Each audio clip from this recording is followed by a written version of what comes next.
So, zurück im Apartment bei Slowensky. Slowensky ist in seinem Portier-Verhau. Er steckt den ganzen Tag in diesem Loch. Gut, und den wollten wir fragen, wegen dem Entschlüsseln. Was kann ich tun für dich, De Niro?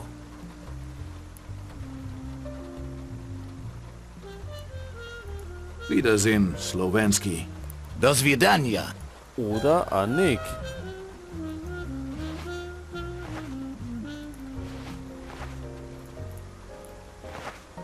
Wenn wir ihm das Wort Nosen halten.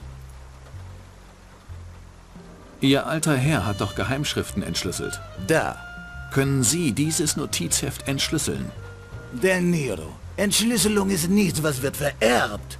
Ich hatte nie Vorliebe für Codes wie mein alter Herr und habe mich nie gekümmert um seine Arbeit. Also haben Sie keine Idee, wie ich an das Notizheft herangehen sollte? Soweit ich weiß, basieren die meisten Verschlüsselungscodes auf einem einfachen Substitutionscode, bekannt als Cäsar-Verschiebung. Damals benutzte der römische Kaiser einen Code, bei dem Buchstaben im Alphabet verschoben wurden, um seine Nachrichten zu verschlüsseln. Mal angenommen, die Buchstaben sind um 1 verschoben. Dann wird es aus einem A ein B, aus einem B ein C und so weiter. Finde heraus, um wie viele Stellen die Buchstaben verschoben sind und du gelangst an deine Informationen. Das ist einfacher, als ich dachte. Bevor du das sagst, du solltest erst probieren. Slowensky, zum ersten Mal seit wir uns kennen, habe ich das Gefühl, dass Sie mehr sind als nur ein knausriger alter Geizkragen. De Niro, vielleicht wird sich unsere Beziehung heute verändern, aber glaube nicht, dass ich dich nicht werde rauswerfen, wenn du nicht bezahlst deine Miete. Und Sie sollten nicht glauben, dass ich anfange, Ihre Drohungen ernst zu nehmen.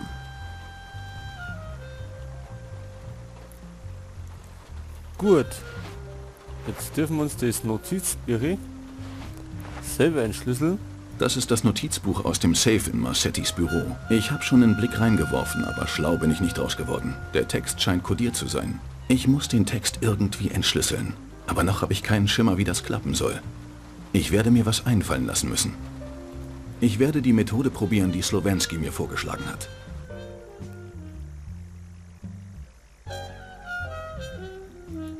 So, was tue ich? Um uns verschieben. Dann wird aus einem A ein B. Und aus einem C ein D. Und so weiter. Oder irgendwie so, hat er das gesagt?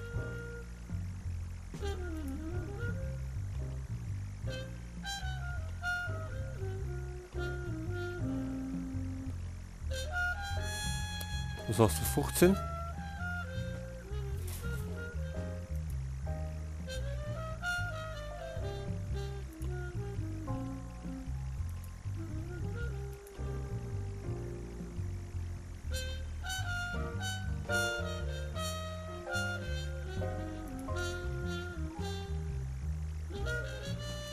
Was muss ich machen?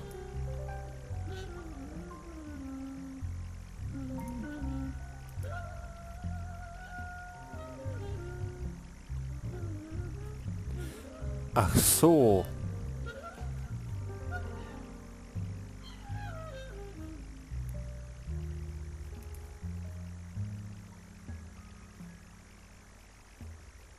Jetzt werden wir immer...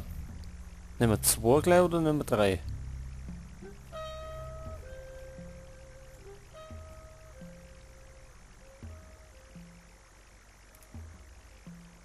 Also um 1, wenn das verschoben ist, dann wäre O ein P.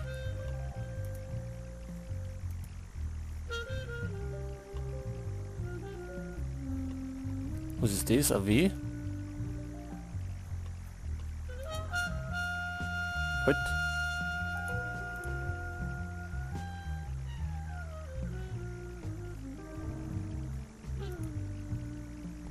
Das ergibt aber nichts. Wenn wir es um 3 nehmen.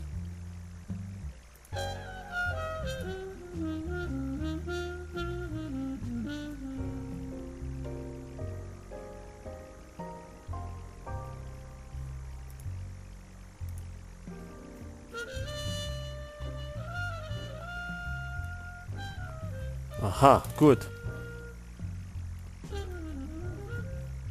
Irgendwie kapiert ich es gerade noch nicht.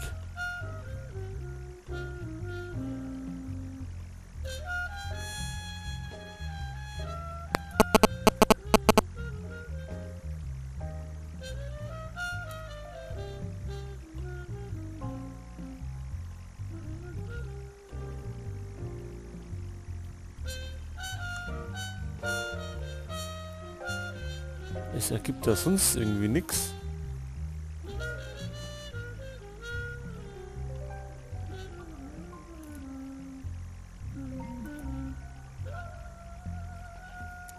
Vielleicht ist es auch um uns so nach vorn verschoben.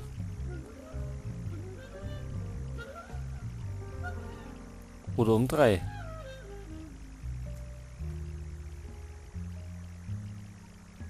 Weil mehr als 2 oder 3, glaube ich, kann es nicht verschoben sein.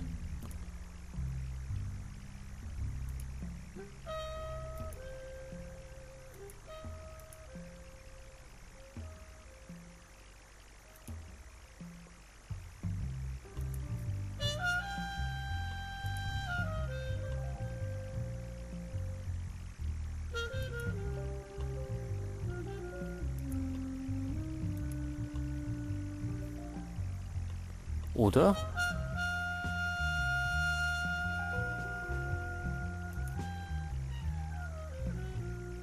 Probieren wir es mal da herunten.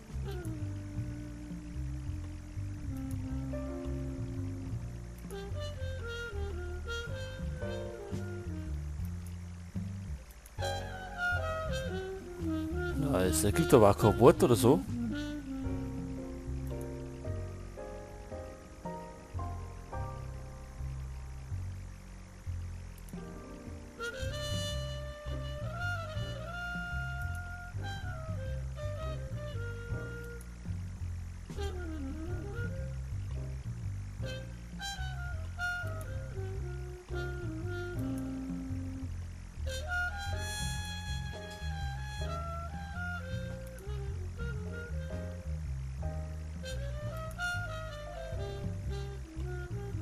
Das haut irgendwie nicht hin.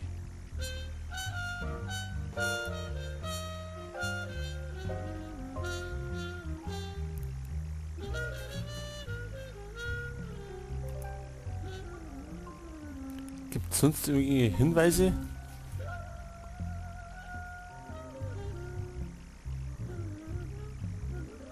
Was heißt das? Die Zahl da hinten?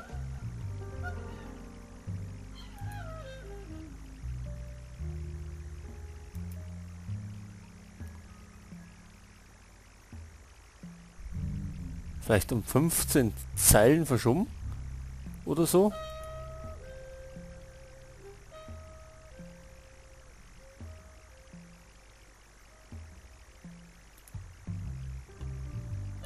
Dann war dieser D. Und das da?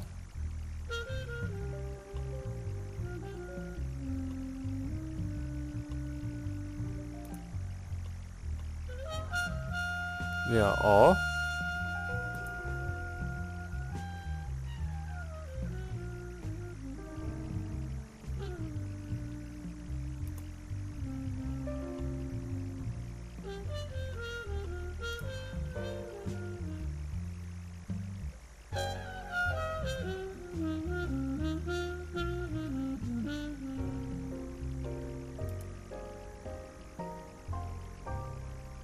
Ergibt ja auch nichts. Was ist das für Buchstabe? Ist das ein W?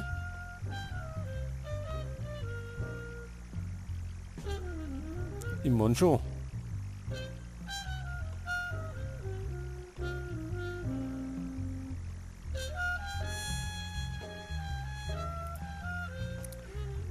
Nichts. Ich glaube, das muss ich wieder offline probieren.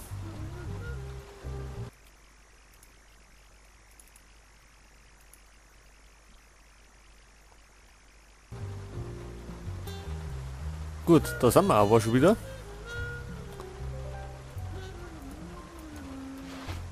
Und wir sind immer noch nicht weiter.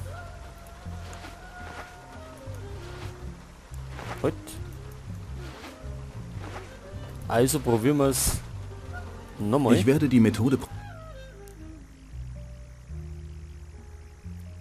So, was hat die 15 zu bedeuten?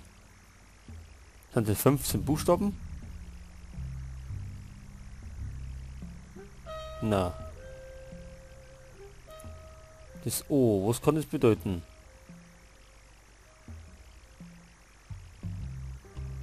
Sollen wir es vielleicht um 3 versetzen? Das L um 3.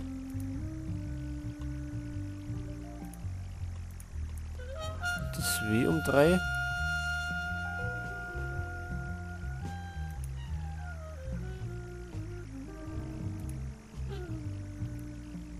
Schaut abgeschissen aus.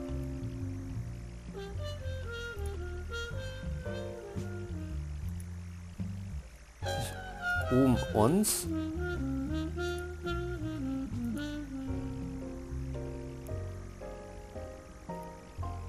Ich glaube, es gibt kein Wort, was mit NK irgendwie anfängt. Mit M vielleicht?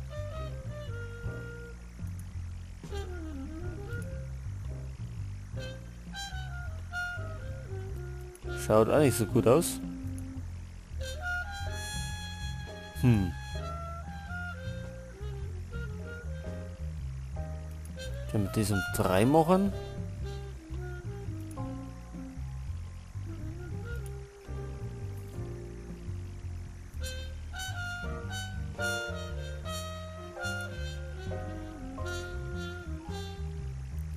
Oh, Moment mal.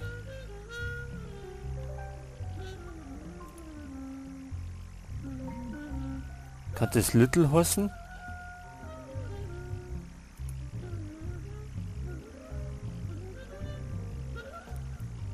Little Italy, oder? Dann brauchen wir da. Ah, dann müsste diese Y sein.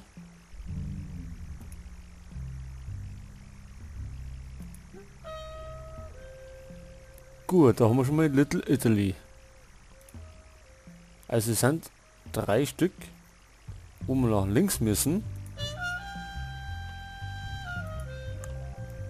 Ein K.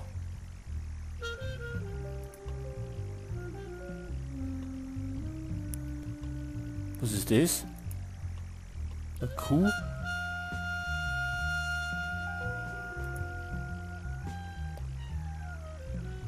Das kann Chinatown heißen.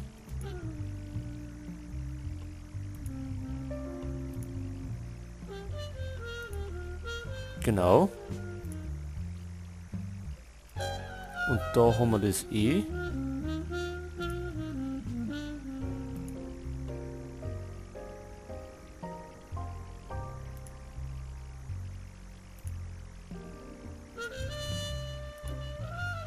Bronx. Dann heißt es Brooklyn.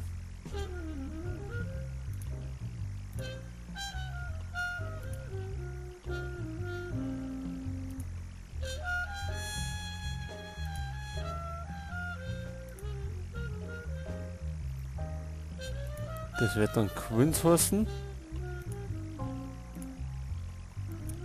Upper East Side. Und Long Beach.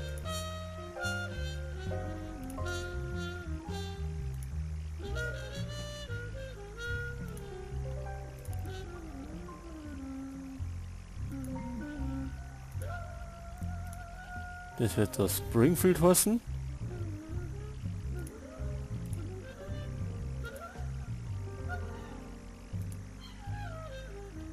Jersey City.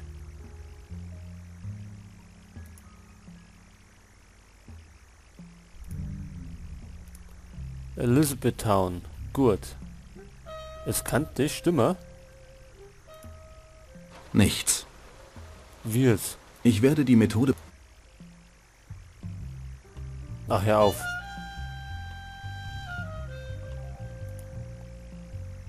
Jetzt haben wir doch das richtig gehabt. Das war Little Italy.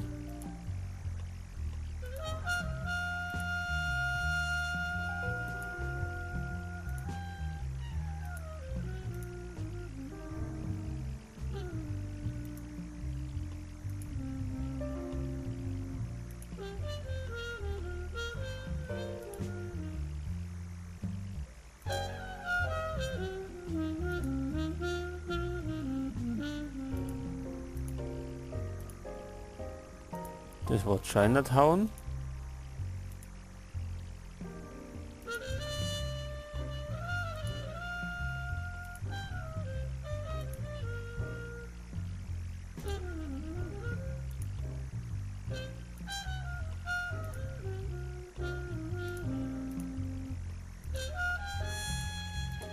Das war Quinn.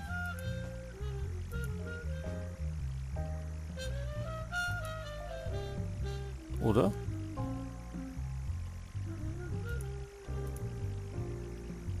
Quinn, so war das.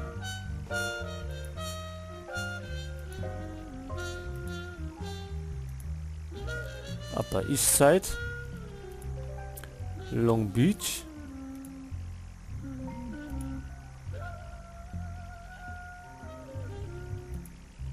Harlem.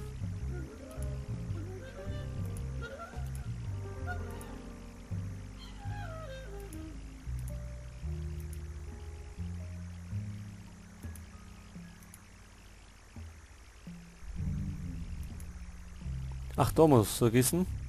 Das Y. Okay. Nun, da ich weiß, wie der Code funktioniert, kann mich nichts mehr davon abhalten, meine Nase in Marcettis Angelegenheiten zu stecken. In diesem Buch sind Seiten über Seiten voll Namen von Leuten, die für die Schwarze Lilie arbeiten. Das reicht von Lieferjungen und Polizisten bis hin zu Kardinälen und Politikern. Je weiter man liest, desto höher der gesellschaftliche Status der Person. Würde mich nicht wundern, wenn man Gottes Namen am Ende der Liste findet. Aber ich musste gar nicht bis ans Ende der Liste schauen, um den Namen zu finden, nach dem ich suchte. Ich war gerade zur Hälfte durch, als ich Leroy Malones Namen fand. Vielleicht ist dies die dümmste Sache, die ich je in meinem Leben tun werde. Aber nichts wird mich davon abhalten, da reinzukommen und Marcetti die Beweise für seine Beziehungen zur Schwarzen Lilie unter die Nase zu halten. Aha, jetzt sind wir beim Polizeipräsidium. Und was machen wir jetzt bei denen? Hey, Sie. Wenn Sie nach Lieutenant Malone suchen, haben Sie leider kein Glück. Der ist vor einer halben Stunde weg. Wo ist er hin? Keine Ahnung. Aber er hat das hier für Sie dagelassen.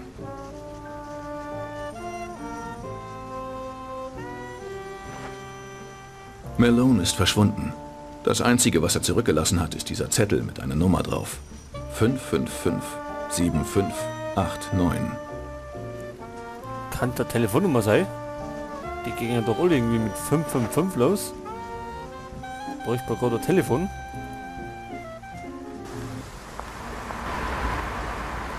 Deswegen fahren wir zurück zum Apartment. Lass mich raten. Wir müssen wieder fahren. Richtig. Zur Essex. Ganz wie Wort.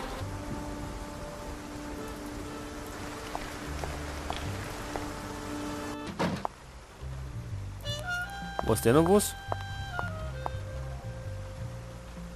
Was kann ich? Nix, gut. Wiedersehen. Das wieder? Das wie dann ja. So, eine ist am Telefon. Und probieren wir mal die Nummer aus.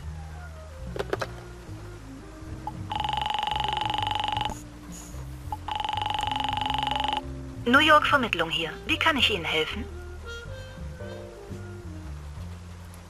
Können Sie mich zu einer Nummer durchstellen? Wie ist die Nummer? Das war die da.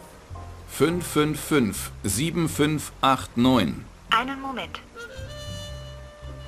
Hallo? Malone, sind Sie das? Der Nero. Ich bin froh, dass du meine Nachricht erhalten hast. Hab ich. Außerdem habe ich ein paar interessante Sachen über dich in Erfahrung gebracht. Du weißt gar nichts, Del Nero. Ich weiß so viel. Du stehst auf Marcettis Gehaltsliste. Glaubst du, das reicht? Na gut, dann geh doch und zeig mich beim Chefermittler an. Nein, warte, erzähl es gleich dem Police Chief persönlich. Wenn du dir nicht sicher bist, wie sie heißen, findest du ihre Namen in dem Notizbuch, das du von Marcetti hast. Verstehe. Du weißt also von dem Notizbuch. Man hat mich darüber informiert. Lass mich raten. Du bist derjenige, mit dem Marcetti geredet hat, als er bemerkte, dass ich nicht einfach nur einer der Detektive war, die durch seinen Laden kommen. Sieht so aus, als hättest du das Gespräch belauscht. Stimmt. Del Nero, die Sache ist zu groß für dich. Es geht hier nicht einfach um irgendeine eifersüchtige Trulla, die ihren Mann umlegt. Oder einen reichen Schnösel, der wegen einer Erbschaft aus dem Weg geschafft wird. Verschwinde lieber aus der Stadt. Wenn du willst, kannst du das Mädchen mitnehmen. Wichtig ist, dass du dich für immer in Luft auflöst. Danke für den Rat, aber ich habe vor, der Sache auf den Grund zu gehen. Warum tust du dir das an? Doch sicher nicht, um Gerechtigkeit für deinen alten Kumpel McLean zu erlangen. Könnte schon sein. Immerhin hat er sein Leben gegeben, um ein Kind zu beschützen. Ich glaube, er hat es verdient. Ich wusste nicht, dass du ein so sentimentaler Typ bist. Jeder hat so seine Macken. Del Nero, wenn du wirklich wissen willst, was los ist, sei in einer halben Stunde auf Ellis Island. Ich erzähle dir dann alles. Ellis Island? Wer sagt mir, dass das keine Falle ist? Niemand. Aber ich bin sicher, dass du trotzdem da sein wirst. Deine Neugierde ist stärker als deine Vorsicht. Ellis Island, in einer halben Stunde. Sei pünktlich.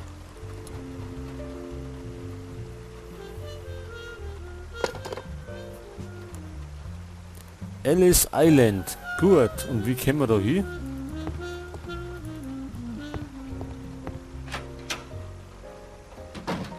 Hört sich eher an wie eine Insel.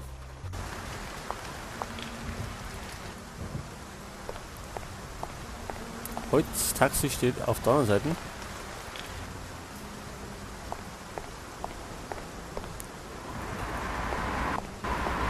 Vielleicht müssen wir wieder zum Hafen. Kennst du den Weg nach Ellis Island? Du willst gehen zu Ellis Island? Mitten in Nacht? Beantworte einfach meine Frage. Klar, weiß ich. Wie kommen nach Ellis Island? Na, dann lass uns fahren. Ellis Island. Jeder Einwanderer, der in dieses Land kam, um sein Los zu verbessern, kennt diese Insel. Hier kommt man hin, wenn man das erste Mal den Fuß auf amerikanischen Boden setzt. Sobald man vom Schiff runter ist, bekommt man Besuch von einem Typen mit elegantem weißen Laborkittel. Wenn du keine gesundheitlichen oder psychischen Probleme hast, darfst du in den Registrierungsraum. Dort stellt dir eine Art Inspektor alle möglichen Fragen über dich, wo du geboren wurdest, wie viel Geld du hast und ob du vorbestraft bist. Wenn du alle Fragen zur Zufriedenheit beantworten kannst, heißt es, willkommen. Ab heute sind auch Sie Teil der grandiosen USA.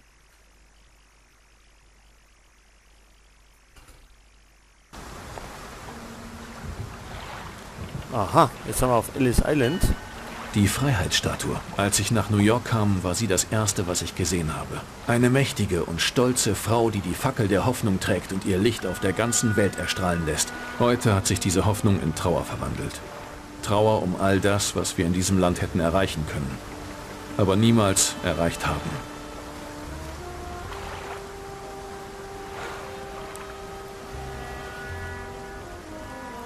Das Ding würde einen guten Schlüsselanhänger abgeben, wenn es nicht so groß wie ein Wolkenkratzer wäre. Gut, und wohin? Aha, da haben wir jemanden. Das sieht nach Malone aus.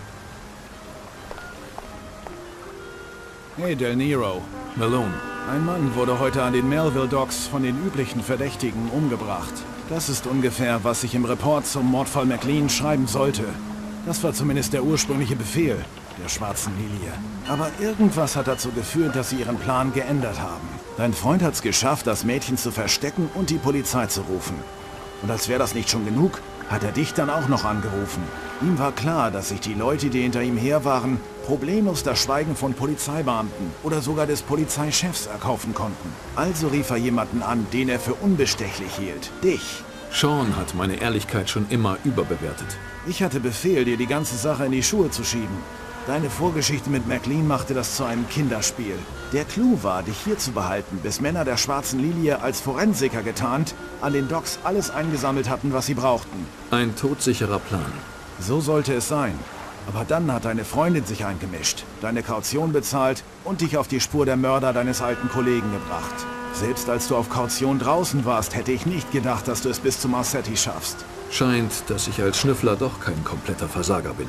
Und du scheinst nicht ganz so ein ehrenhafter Staatsdiener zu sein, wie du den Leuten mit der Auszeichnung an deiner Bürowand weismachen willst. Das ist keine simple Auszeichnung, Del Nero. Das ist der Vertrag, mit dem ich meine Seele verkauft habe. Wie meinst du das? Ich habe ihn von Bürgermeister Weston dafür bekommen, dass ich Samuel Cutter, den ehemaligen Kopf der Schwarzen Lilie in New York, verhaftet habe. Ja, das weiß ich. Und ich bin auch klug genug zu wissen, dass nicht alles so rosig ist, wie es auf den ersten Blick scheinen mag. Cutter war nicht hoch angesehen. Der Organisation gefiel das nicht. Sie wussten, dass ihnen die Kontrolle über die Stadt entgleiten könnte, wenn sich die öffentliche Meinung gegen ihre Führer richtet. Also entschlossen sie sich, Cutter zu opfern und ihn und alle, die mit ihm in Verbindung standen, festnehmen zu lassen. Das sollte zumindest der Öffentlichkeit weisgemacht werden. Aber diejenigen, die schließlich im Gefängnis landeten, waren nur einfache Handlanger und ein paar kleine Fische. Manche von ihnen waren sogar nur einfache Bürger, die sich Schulden bei ihnen aufgehalst hatten. Patrick Olson. Nur einer von vielen. Malone, warum erzählst du mir das alles? Weil du meine einzige Hoffnung auf Erlösung bist, Del Nero. Zumindest für ein paar der Sachen, die ich über die Jahre angestellt habe. Glaubst du, dass ich eine Organisation wie die Schwarze Lilie zu Fall bringen kann, nur weil du mich am Leben lässt? Malone, ich bin ein Privatdetektiv. Ich bin keiner von diesen Superhelden aus den Kindercomics. Ich erwarte gar nichts von dir, Del Nero. Aber wenn die Organisation so energisch nach dem Mädchen sucht, muss das Kind ihnen verflucht wichtig sein. Und wenn sie das Mädchen nicht bekommen, könnte sich etwas ändern. Sie werden dich umlegen, wenn sie rausfinden, was du hier treibst. Wenn das der Preis ist, dann sollen sie nur kommen. Was hast du jetzt vor? Gar nichts. Ich werde abwarten und sehen, was passiert. Und dafür gibt es keinen besseren Ort als diesen. Am Fuße einer riesigen Statue, die für Freiheit und Gerechtigkeit steht. Wie du meinst. Viel Glück, Del Nero.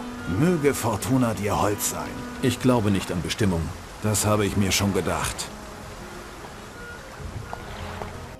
Ich lasse Malone alleine mit seinen Gedanken und ziehe von dannen. Vielleicht ist sein Ratschlag von der Luftveränderung doch nicht so schlecht, wie es scheint. Vielleicht sollte ich genau das machen. Ich sollte mich in Luft auflösen. Plötzlich reißt mich ein Zischen aus meinen Gedanken. Dann wieder Stille. Eine Stille, die den Tod zu atmen scheint. Malone sackt zusammen, als hätten sich seine Knochen verflüssigt. Ein schlaffer Körper, der auf dem Boden aufschlägt. Dann ein zweites Zischen. Ein scharfer Schmerz in meinem Genick. Ich falle auf die Knie. Meine Muskeln gehorchen mir nicht mehr. Ein Betäubungsmittel. Meine Sicht verschwimmt. Ich sinke in tiefste Dunkelheit.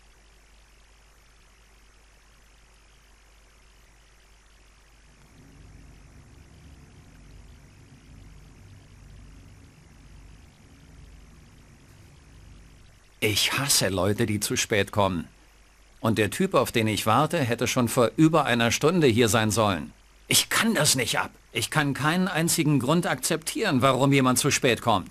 Egal, ob sie ihre Zeit nicht richtig eingeteilt haben, ein Problem hatten oder noch schlimmer, wissen, dass die Person keine Wahl hat. Der Mann, der schon vor einer Stunde hätte hier sein sollen, hat die Papiere, die ich brauche, um den Staat mit dem Mädchen zu verlassen. Ohne sie muss ich für wer weiß wie lange in dieser Müllhalde sitzen.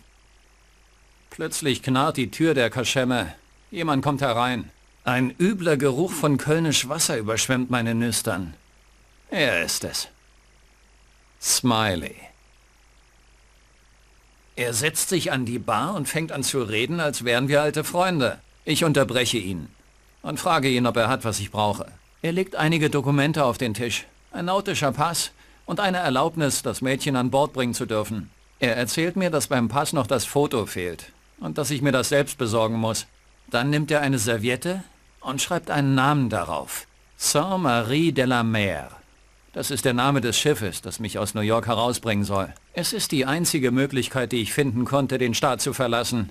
Mich als Matrose der Handelsmarine auszugeben. Und nach dem, was Smiley sagt, muss ich dafür zurück nach Brooklyn. Ich hatte ihm ausdrücklich New York gesagt. Aber Smiley hat wohl nicht richtig zugehört. Ein ungeheures Verlangen, ihm die Fresse zu polieren, ergreift mich. Aber es ist der falsche Zeitpunkt. Ich gebe Smiley das Geld. 50 Kröten. Zu viel für gefälschte Papiere, aber gar nicht mal zu übertrieben, wenn man bedenkt, dass sie mir das Leben retten sollen.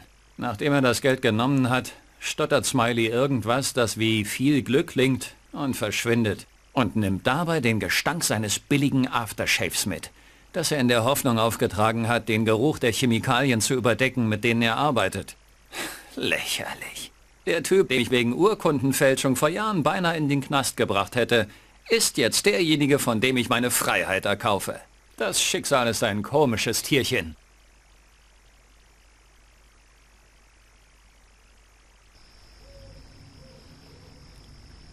So, da sind wir wieder als Sean McLean anscheinend. Aber das geht erst also später weiter. Weil Jupiter eine Runde Urlaub einlegt. Und dann geht es nach dem Urlaub genau da weiter.